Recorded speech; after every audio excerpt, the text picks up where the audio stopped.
Hi, I'm John Vickers. Today I'm here with Gregory Mertens, and I'd like to destroy the X factor myth, because it is just that, a myth. It's not how your body properly works, and unfortunately, many golfers who do this motion have a lot of issues regarding low back pain, hip pain, or knee pain. Today I want to demonstrate to you how to properly rotate, but also show you the difference between the X factor, which causes you a lot of problems, not only physically, but also with your timing and sequencing. And I want to show you how to get your body moved correctly, which will improve your timing, sequencing, club head velocity, which is what all golfers want. So, Gregory, please, I'd like for you to turn a little bit to your left there. So what I'm going to point out, you see the green dot that I put on Gregory? This is his hip, outside of his hip. But what I want to demonstrate is this, is that from the hip to the middle of the back, to this area, this region is your lumbar region of your spine. So you only get maybe 5 degrees of rotation through this part of your spine.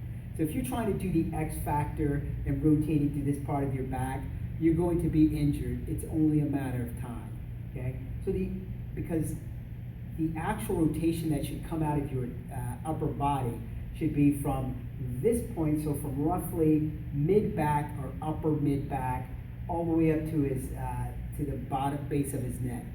This area is the area where rotation should come through, okay? And when you're trying to separate your hips from your shoulders, that separation should really be up in this area of your back and not down in this area. Because when, again, through this area it's going to create pain, through this area it's going to be nice and easy on your body, and you'll have zero tension. So Gregory, go ahead and get into your address position for me. Now if you notice, Gregory has a red dot on the front of his pants there. And that dot represents your hip socket, or the proper place that you should rotate through. So Gregory's going to go ahead and rotate to the top of his backswing, but he's only going to go as far as his hips will allow him to rotate. So go ahead and do that, Gregory.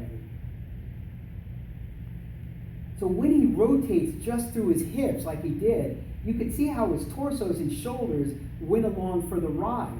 And also notice there's a red stick, the alignment stick that's on the ground that would represent pointing to the target. Notice now how his back is almost facing the target completely, and he hasn't finished his rotation, as you can see, with his shoulders in the club.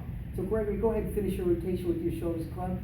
So by just rotating through the proper place, you can see he has plenty of rotation, big shoulder turn now, good hip position, torso position, body position relative to the target. Greg, do you feel any tension anywhere? No, there's no tension. No tension in his back. He could go out, he could practice all day, which he told me he's been doing for the last 4 or 5 days, 5 or 6 hours. No back pain, no problem whatsoever. You can go ahead and write it down. So knowing the right place to rotate through is critical to having a good golf swing, being able to generate the club head speed that you want for the power that you want, and also preventing yourself from being injured. If you have any questions, feel free to contact me on my Facebook page, or you can send me an email direct. Thank you.